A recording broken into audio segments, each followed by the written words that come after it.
the American people, the people all around the world. I wish we could have gotten a little bit through it, but I'm very optimistic that the progress that we made, both in the run-up to the summit, as well as the progress that the two leaders made over these past 2 days, put us in position to get a really good outcome. The President and Chairman Kim both felt good that they had made that progress, but couldn't quite get along the line any further to make a deal that would have been bigger at this point. I hope they'll do so in the weeks ahead. Thank you. Major, please.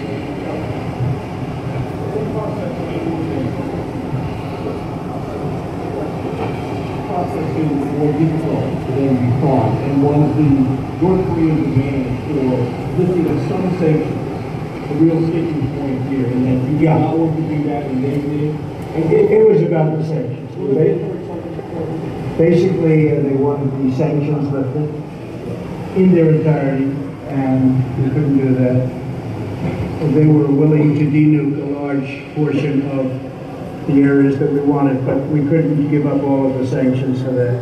So we continue to work, and we'll see, but we had to walk away from that particular suggestion. We had to walk away from this. Will all the sanctions that are currently in existence remain? We're in place. I was watching this. A lot of you folks over the weeks have said, oh, we've given up. We haven't given up anything.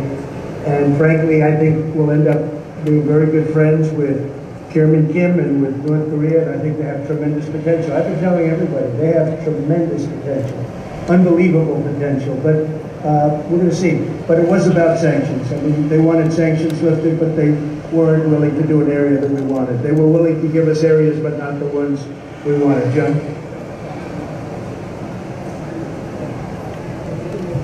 As we know, an incredibly complex set of issues that are in play here in terms of lifting the sanctions and what denuclearization is. But did you get any distance toward sort of what Kim's vision of denuclearization? Yes, it did. There's a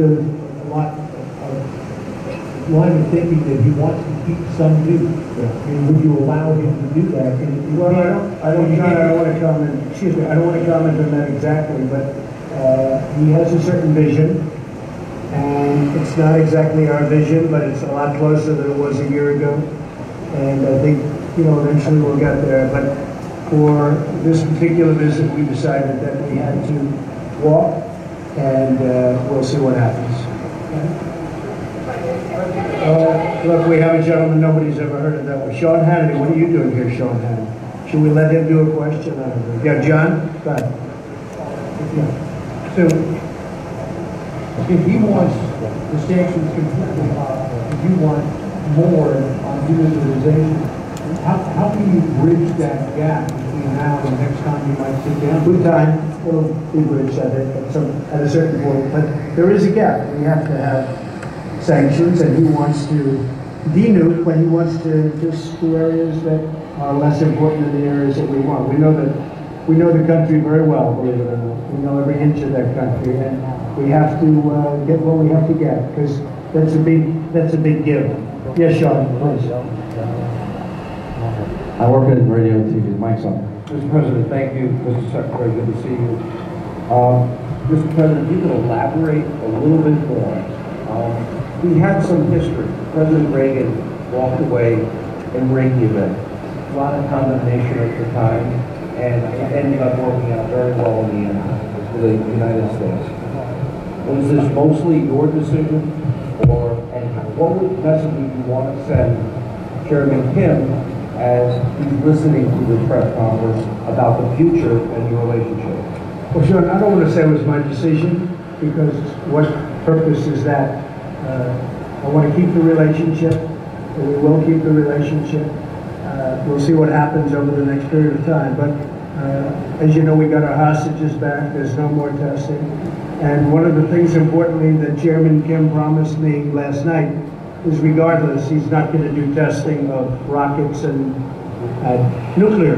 Not going to do testing. So I trust him, and I take him at his word. I hope that's true. But in the meantime, we'll be talking. Mike will be speaking with his people. He's also developed a very good relationship with the people, really the people representing North Korea. I haven't spoken to Prime Minister Abe yet. I haven't spoken to President Moon, South Korea. But we will, and we'll tell them it's a process and it's moving along, but we just felt it wasn't appropriate to sign an agreement today. We could have, I just felt it wasn't very appropriate. Yeah, Jonathan?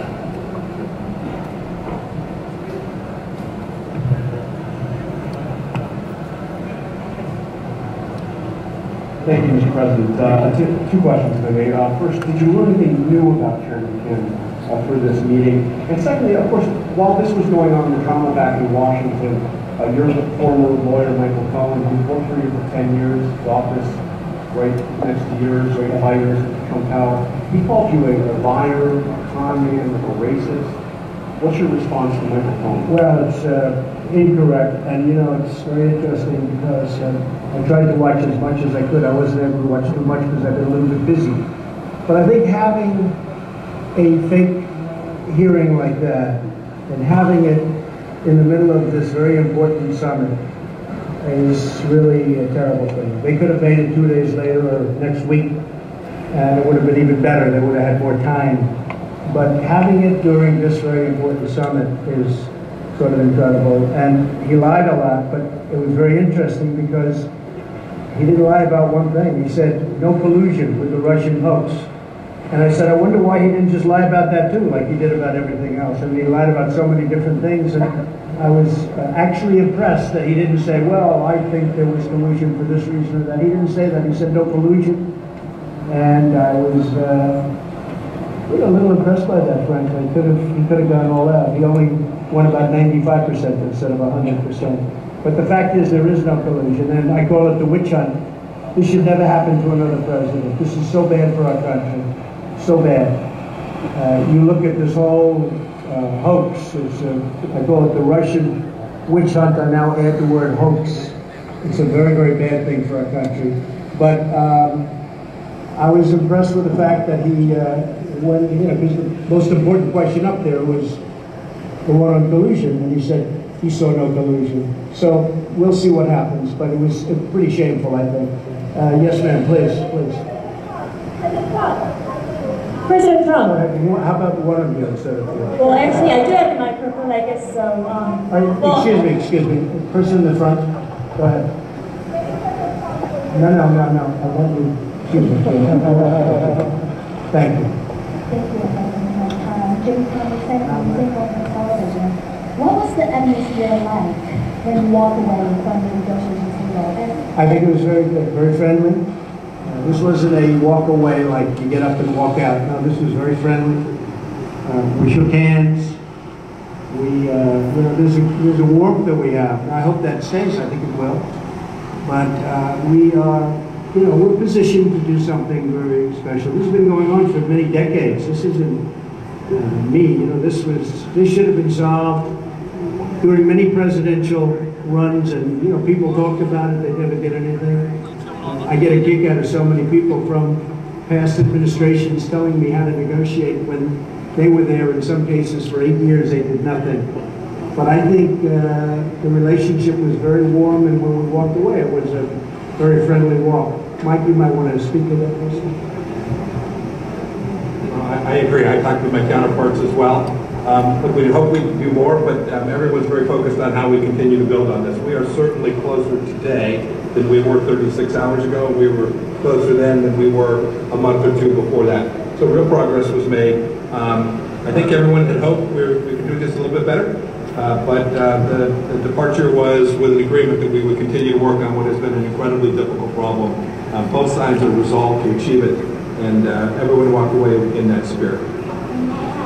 You and Chairman are from very different political systems. You are from different generations, and what do you find? It's a very different system, I would say that. Well, how do you find you guys in common? Because we saw the atmosphere. We just like each other. We have a good relationship. Yeah, it's a totally different system, to put it mildly, but we like each other. Good relationship. Go ahead, Matt. Go ahead. Mr. President, do you think it was premature to have held the summit when all these things had not been tied down? I mean, the White House statement last night said signing the agreement today, and I wonder whether it's a follow-up question, whether you could just sketch out what the next few months look like. You always have to be prepared to walk. I could have signed an agreement today, and then you people would have said, oh, what a terrible deal, what a terrible thing we did. Now, you'll have to be prepared for war. And, you know, there was a potential we could have signed something. I could have 100% signed something today. We actually had papers ready to be signed, but it just wasn't appropriate. I want to do it right. I'd much rather do it right than do it fast. Yes, please, go ahead. Go ahead, go ahead. Go, first, go. You have to speak up. I'm a reporter from South Korea, and I appreciate your effort to advance the nuclearization of the peninsula. And could you elaborate on the options and the various ways that you discussed with Chairman Kim to advance the nuclearization? Could you specify? We discussed many ways, and the denuclearization is a very important. It's a very important word. It's become a very well-used word. And a lot of people don't know what it means, but to me it's pretty obvious. We have to get rid of the nukes. I think he's got a chance to have one of the most successful countries rapidly, too, on Earth. Incredible country, incredible location. Right between, if you think of it, you have on one side Russia and China, and on the other you have South Korea. And you're surrounded by water. And among the most beautiful shorelines in the world, there's tremendous potential in North Korea. And I think he's going to lead it to a very important thing economically. I think it's going to be an absolute economic power. Yes, go ahead, please. Go ahead, yeah.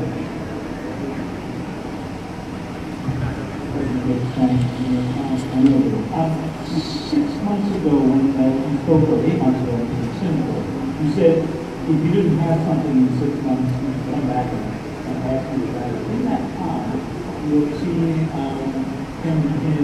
increase the number of missiles produced and continue to produce more nuclear material. And that's been a pressure point on you because you're showing that the arsenal is getting larger while this is going on.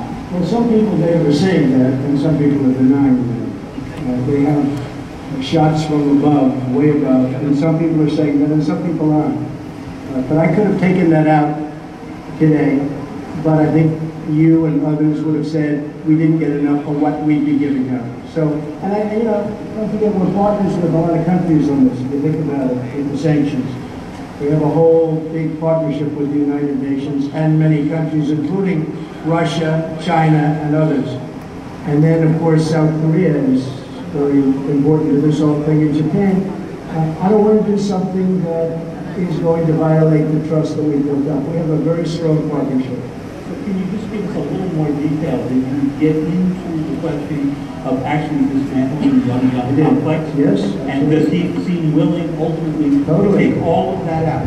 Sure. He does. He just wants all the sanctions off. We would do that. We want the sanctions for that. And as you know, there's plenty left after that.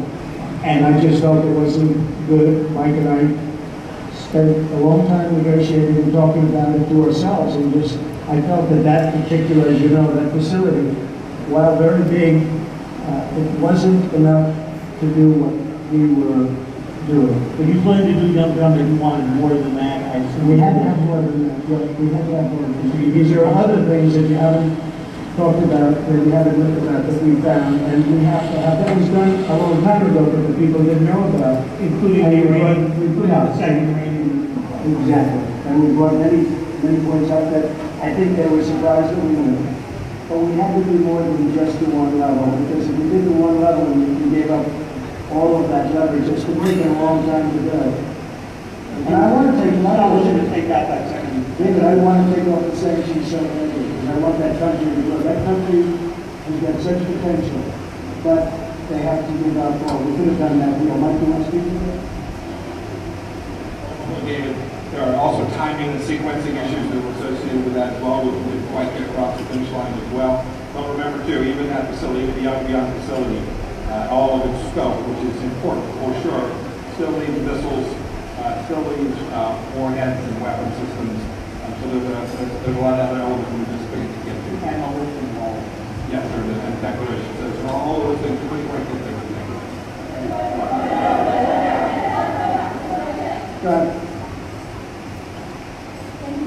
Thank you. I just wanted to clarify, when you talk about what you would be willing to give up all the sanctions for, are you still thinking that you want to give up everything to keep Well, I don't want to say that to you. Yeah, good question. I don't want to say that to you because I don't want to put myself in that position from the standpoint of negotiation, but, you know, we want a lot to be given us. I mean, and we'll have to, you know, we're helping them along economically, us and other, many other countries. We'll be helping, they're going to be in there, they're prepared to help. I can tell you Japan, South Korea, I think China, so many, and speaking of China, we're very well on our way to doing something special, but we'll see. I'm always prepared to walk. I'm never afraid to walk from the deal. And I would do that with China too, if it didn't want to. Are you concerned if you're not able to reach an agreement that testing will start again, or that while all of the time well, he said the testing, continue to develop their program? He said the testing will not start. He said that he's not going to do testing of rockets or missiles or anything having to do with nuclear. And all I can tell you is that's what it said, and we'll see. Yes, please. Please, do that. Red, you red. Thank you, Mr. President.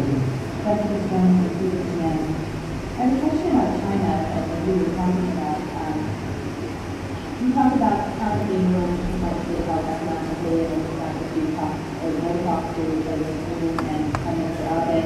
How would you describe China's role in facilitating mediation that happened so far between China and Washington? I think China's been a big help, bigger than most people know. On the border, as you know, 93% of the goods coming into North Korea come through China. So there's a great power there. And at the same time, I believe, I happen to believe that North Korea is calling its own shots. I'm not taking orders from anybody. He's a very strong guy. And they're able to do things that are pretty amazing. But 93% still coming from China. China has an influence. And China's been a big help. And Russia's been a big help. As you know, there's a pretty small part of the border, but nevertheless significant, about 28 miles. And things can happen there too, and they can help.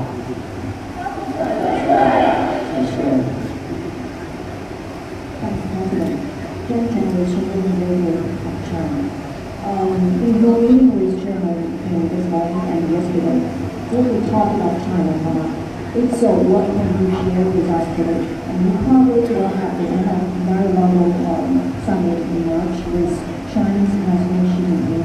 What would you like to accomplish with your agenda regarding China at that time? We did talk about China today a lot, and he's getting along with China, and so are we. And we are, we're right now, look at what's happened to our country. We've picked up trillions and trillions of dollars of net worth. Our stock market is almost at its all-time high.